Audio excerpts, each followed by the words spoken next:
Hello friends, welcome to one YS. ISRO का mission है दोस्तों, जिस मिशन का नाम दिया गया है GSLV MK-D2 मिशन नाम दिया गया है। दोस्तों ये मिशन का नाम बहुत ही खास है और ये इंपॉर्टेंट है, बहुत ज़्यादा इंपॉर्टेंट है सर, प्री के प्रोस्पेक्टिव से, है ना। इसको आप साइंस एंड टेक से रिलेट कर सकते हैं और जीएस पार्ट थर्ड में क्या हो सर, ये आपके लिए यूजफुल होगा और प्री और मेंस में दोनों में यूजफुल होगा। मेंस में बहुत सारे फैक्ट्स एंड फिगर को आप यहाँ से कैच कर सकते हैं। चलिए स्टार्ट करते हैं दोस्तों।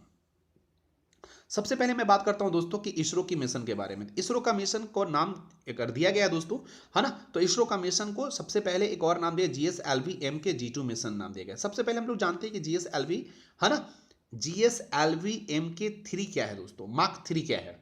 तो GSLV MK-3 क्या है दोस्तों, एक सिंपल से आप समझने की कोशिश कीजिए। एक व्हीकल्स है ना। ये क्या है दोस्तों, एक प्रकार का व्हीकल है, एक यातायात है, ठीक है, जो क्या हो सर, यहां से सैटेलाइट्स को लेकर के जियो स्टेशनरी ऑर्बिट तक लेकर के जाएगा।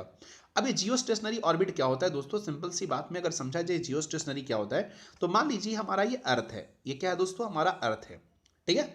तो अगर ये अर्थ है और अर्थ से अगर आपने सर इस ऑर्बिट पे, है ना, ये ऑर्बिट कितने किलोमीटर के डिस्टेंस पे होता है दोस्तों, ये ऑर्बिट जो होता है ये 36,000 किलोमीटर के डिस्टेंस पे होता है, ठीक है। या फिर आप इसे ये भी बोल सकते हैं 22,300 माइल्स के डिस्टेंस पे होता है। इस ऑर्बिट को क्या बोलते हैं, जियो स्टेशनरी ऑर्बिट बोलते हैं। इस ऑर्बिट को क्या बोलते हैं दोस्तों, जियो स्टेशनरी ऑर्बिट। तो ये GSLV मार्क 3 जो दोस्तों है, ये क्या करेगा, यहां से किसी सैटेलाइट को लेकर के वो कहां तक पहुंचाएगा, जियो स्टेशनरी ऑर्बिट के पास पहुंचाएगा। बस इसकी यही एक क्या हो सर, यूजफुल काम है, ठीक है। इस मिशन को एक नाम दिया गया दोस्तों, इसको मिशन के साथ क्या कर दिया गया, D2 मिशन जोड़ दिया गया, तो GSLV MK-D2 मिशन, ठीक है। अब ये सबसे बड़ी बात है दोस्तों, ये इसे GSAT-29 जो सैटेलाइट है वो GSAT-29 है, जो क्या कहे सर, जियो आई लेके जा रहा है। जियो आई क्या है दोस्तों, सिंपल सी बात है ना। जियो आई एक मॉनिटर सेंसिटिव है दोस्तों, ठीक है ना। Geo eye to monitor sensitive region, actually geo eye क्या हो सर, एक कैमरा के टाइप का है ना, जो क्या हो सर सेंसिटिव रीजन्स को भी क्या करेगा, वो कवर करने के काम करेगा, है ना। वहां के भी फैक्ट्स एंड फिगर और वहां के भी कैमराज, है ना, उसके भी लोकेशन को बहुत अच्छे से क्लियरली शो कर सकता है, ठीक है। तो ये तो एक बात हो गया सर। दूसरी बात अगर आपकी बारे में बात करें कि ये कहाँ का मिशन है, तो दोस्तों ये, है ना, इंडियन स्पेस ऑर्गेनाइजेशन इसरो का ये मिशन है। और इसे सर कहाँ से लॉन्च किया गया है, इससे, है ना, तो इसे लॉन्च किया गया सतीश धवन स्पेस सेंटर से, श्रीहरिकोटा, आंध्र प्रदेश। यह जो मिशन का नाम दिया गया है ना, एक यहाँ पे exercise was called GSLV MK mark 3 D2 mission नाम दिया गया दोस्तों। इसे भी आप अच्छे से दिमाग में रखिएगा।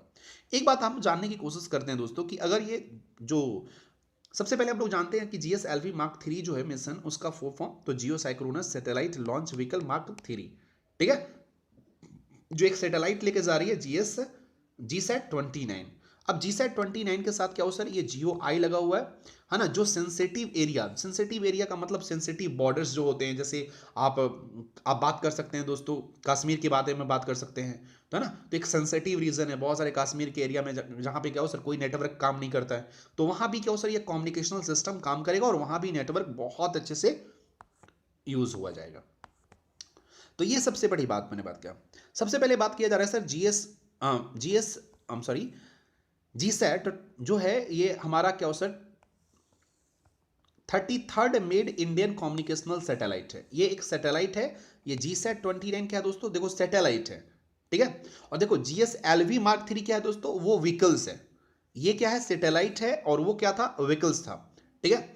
तो ये क्या हो सर, एक मल्टी बीम। इसका मल्टी बीम कहने का मतलब क्या है दोस्तों, कि इसमें मल्टी बीम सिंपल सा मतलब, मल्टी बीम का मतलब समझ लीजिए कि मल्टी बीम का मतलब क्या होता है। अगर आपको बीम का मतलब नहीं पता, तो बीम का मतलब क्या होता है दोस्तों, beam a directional projection of light energy radiating from light source, that is called beam। मतलब कहीं लाइट सोर्स से जो बहुत सारे लाइट्स निकलते हैं उसे हम क्या बोलते हैं, बीम बोलते हैं। अब आप सोचिए, ये हमारा अर्थ है और ये क्या है सर, जियो स्टेशनरी ऑर्बिट है। अब यहाँ पे दोस्तों यहाँ पे GSLV मार्क 3 ने क्या किया, इसको ऑर्बिट सैटेलाइट लेकर जाकर वहां पे क्या हो सर, स्टेट कर दिया। अब यहाँ पे क्या हो सर, बहुत सारे लाइट्स आएंगे, यहाँ पे क्या हो सर, बहुत सारे रेज आएंगे। अब ये रेज क्या करेंगे दोस्तों, यहाँ से पीक को इमेज को लेकर के वो इमेज को लेकर कहाँ सर यहाँ पे प्रोजेक्ट करेंगे और इस इमेज को प्रोजेक्ट करने के बाद फिर कहाँ पहुंचाया जाएगा, जो आपके सर सेंटर है वहां पे आपको पहुंचाया जाएगा। तो ये बात समझ में आ गया कि तो मल्टी बीम, एक दो बीम नहीं है इसमें, मल्टी बीम लगा हुआ है इसमें, ठीक है। एक दूसरी बात दोस्तों, ये तो हो सर इमेज के बारे में। अच्छा मान लीजिए सर बहुत सारे अगर क्या हो सर बॉम्ब ब्लास्ट हो रहे हैं तो वो हमें कैसे पता चलेगा, तो that is called multi band communication satellite. Multi band क्या हो सर, ये बैंड जो है रिलेटेड टू साउंड है। जैसे अगर हम बात कर रहे हैं, ये क्या होता है दोस्तों, जैसे हम आवाज निकालते हैं, ठीक है। अगर मान लीजिए कोई बॉम्ब क्या हो सर, ये क्या हो सर ब्लास्ट हुआ, ठीक है, एक बॉम्ब क्या हुआ ब्लास्ट हुआ। अब यहां पे क्या हो सर, इसके सराउंडिंग्स के जो एरिया होंगे वो वाइब्रेट होंगे, ठीक है, ये क्या हो वाइब्रेट होंगे। और ये कहां तक जाएगा, ये जियो स्टेशनरी ऑर्बिट तक क्या हो सर, ये चला जाएगा ये साउंड, ठीक है, वाइब्रेशन चला जाएगा, इसकी फ्रीक्वेंसी यहां तक चली जाएगी। और अगर इसकी फ्रीक्वेंसी यहां तक चली जाती है तो ये क्या करेगा सर, ये फ्रीक्वेंसी को कैच कर लेगा, है ना, क्योंकि इसमें मल्टी बैंड कम्युनिकेशनल सैटेलाइट लगा हुआ है। तो ये क्या हो सर, फ्रीक्वेंसी को कैच करके और क्या हो सर, ये जो हमारा जो सेंटर है ना, उसे क्या करेगा, ये इंफॉर्मेशन प्रोवाइड कर सकता है। तो that is called multi band, ठीक है। अब आप समझिएगा। अच्छा बैंड के बारे में अगर आपको नहीं पता तो मैं आपको बता दूं, बैंड जो होता है, हम जब कोई व्यक्ति जब बात करता है, जब बोलता है, तो उसकी जो फ्रीक्वेंसी होती है, फ्रीक्वेंसी हर्ट्ज में मापा जाता है दोस्तों, ठीक है। तो कोई व्यक्ति अगर बोलता है तो उसकी जो फ्रीक्वेंसी होती है 300 हर्ट्ज से लेकर के 3100 हर्ट्ज तक हो सकता है, ठीक है। नॉर्मल व्यक्ति अगर मान लीजिए कोई मेल पर्सन अगर बात करता है ना, ये कोई अगर पर्सन बात करता है तो उसकी जो फ्रीक्वेंसी होती है नॉर्मली जो व्यक्ति की फ्रीक्वेंसी होती है वो 300 से 4 हर्ट्ज तक होता है दोस्तों। अगर वो चिल्लाएगा तो मैक्सिमम इतना हो सकता है, लेकिन नॉर्मल किसी से बात करता है तो उसकी फ्रीक्वेंसी का हर्ट्ज ये होता है। अगर कोई फीमेल बात करती है दोस्तों तो उसकी जो फ्रीक्वेंसी होती है वो 500 से क्या होता है 700 के हर्ट्ज होता है। तो ये हर्ट्ज क्या मतलब, सिंपल सी बात है, ये फ्रीक्वेंसी है, कहां तक चला जाएगा, ये चला जाएगा सर आपकी जियो सैटेलाइट के पास। चलिए अब देखिएगा दोस्तों, इसके आगे बात जियो स्टेशनरी ऑर्बिट के पास वो चला जाएगा, ठीक है, मतलब वो सैटेलाइट के पास चला जाएगा, सिंपल सी बात है। अब यहां पे दोस्तों, यहां पे कह रहा है कि मल्टी बीम है और क्या हो sir, multi band communication system है। अगर ये एक बार ऑपरेशन में अगर आ जाता है तो ये क्या हो सर, ये इंटरनेट सेवा को, इंटरनेट कनेक्टिविटी को रिमोट एरिया में, जो सबसे रिमोट एरिया है जैसे जम्मू कश्मीर और नॉर्दर्न जो स्टेट हैं वहां भी क्या हो सर, नॉर्थ ईस्ट के जो स्टेट हैं वहां भी इंटरनेट की जो कनेक्टिविटी होगी बहुत ही फास्ट चलेगी, ठीक है। तो ये हमारा बहुत मतलब लेटेस्ट मिशन है, इसे आप अपने दिमाग में रखेंगे, ठीक है। जीसैट क्या हो sir, onboard unique resolution camera है, बहुत ही जबरदस्त कैमरा उसमें क्या हो सर फिट किया गया है ना, जो क्या कर सकती है, ट्रैक कर सकती है इनेमी शिप को। जैसा कि पता है कि अभी आपने देखा होगा कि ये जो हमारा इंडियन ओशियन है, ठीक है, इसमें आजकल क्या हो सर बहुत ज्यादा हलचल मची हुई है ना। ये जो हमारा इंडियन ओशियन है इसमें क्या हो सर बहुत ज्यादा क्या हो सर हलचल मचा हुआ है, मचा हुआ है। इसका मतलब क्या हो सर, चाइना ने आजकल क्या हो सर बहुत ज्यादा इसका आना जाना क्या हो सर बहुत ज्यादा बढ़ा हुआ है। तो इस सर्वेलेंस को भी, है ना, कि कौन सा क्या हो सर सीप अगर आ रहा है तो वो क्या मतलब कैसा सीप है, या फिर मान लीजिए क्या वो कोई अटैक करने वाला है, या फिर क्या हो सर कोई बिजनेस रिलेटेड है, तो ये सारी चीज को वो सर्वेलेंस कर सकता है, ठीक है। हमारा कौन सर, ये हमारा GSAT-29 जो सैटेलाइट जो लॉन्च किया गया है वो, ठीक है, जिसमें जियो आई लगा हुआ है, ठीक है, मल्टी बैंड लगा हुआ है दोस्तों, मल्टी बैंड लगा हुआ है, मल्टी बीम लगा हुआ है, ठीक है, हाई रेजोल्यूशन कैमराज लगे हुए हैं, ठीक है। तो ये चीज बोल रहा है दोस्तों। तो tracking enemy ship, Indian oceans, और ये चीजें सर्वेलेंस अंडर सर्वेलेंस होगा, जो आपकी श्रीलंका, मालदीव, ये सब चीजों को सर आप अच्छे से यहाँ पे देख लीजिएगा। उसके बाद GSLV Mark D2 जो है हैवीएस्ट रॉकेट है, ठीक है, इसरो का टिल्टेड अब तक का सबसे हैवीएस्ट है दोस्तों। मैं लास्ट में बताऊंगा, और लास्ट में आपको बताऊंगा कि ये जो इंडिया का जो GSLV Mark 3 D2 जो मिशन है और ये जो सैटेलाइट है दोस्तों, ये कैसा है क्या है मैं आपको लास्ट में दिखा दूंगा। तो ये दोस्तों सिंपल सी बात है। उसके बाद GS-29 को सर, है ना, will placed final Jio stationery orbit हमने आपको समझा दिया यूजिंग बोर्ड प्रोपल्सन सिस्टम, ठीक है। अब देखो ये क्या है, ये बात आप समझ लीजिए, हो सकता है कि आपको ना समझ में आए कि ये प्रोपल्सन सिस्टम क्या होता है दोस्तों। अब देखो सिंपल सी एक बात समझाता हूं, इसको आप समझने की कोशिश कीजिएगा, है ना। आपने न्यूटन्स का लॉ पढ़ा होगा, न्यूटन्स के थर्ड लॉ आपने पढ़ा होगा। न्यूटन्स का थर्ड लॉ क्या है, न्यूटन्स का थर्ड लॉ क्या है, for every action there is equal and opposite reaction, है ना। जैसे मान लीजिए अगर ये कोई दीवार है तो मैंने दीवार पर फोर्स लगाया, ठीक है। तो मान लीजिए सर मैंने दीवार पे अगर हमने 5 न्यूटन का फोर्स लगाया, तो ये दीवार भी हम पे कितना न्यूटन का फोर्स लगाएगी, ये 5 न्यूटन के फोर्स लगाएगी। तो सिंपल सी बात है, ये क्या होता है सर, ध्यान दीजिएगा, है ना, ऑनबोर्ड प्रोपल्सन सिस्टम। ये क्या होता है, ऑनबोर्ड प्रोपल्सन सिस्टम क्या होता है, इसको आप समझने की कोशिश कीजिएगा। जैसे अगर कोई सैटेलाइट अगर लॉन्च होता है, तो ये लॉन्च पैड लगा हुआ है ना। अब ये लॉन्च पैड लगा हुआ है, तो इससे क्या करेगी, इससे एनर्जी नीचे क्या हो सर, प्रोवाइड करेगा। ये एनर्जी क्या हो सर, इस पे क्या हो सर, इफेक्ट डालेगा। ये पृथ्वी है, ये अर्थ है, ठीक है, ये क्या दोस्तों, ये अर्थ है। तो इस पे क्या करेगा, ये एनर्जी, ये न्यूटन से फोर्स लगाएगा। अब ये जितना न्यूटन से ये फोर्स लगाएगा, यहां से भी क्या हो सर, इतना ही न्यूटन से फोर्स इधर भी लगाया जाएगा, ठीक है।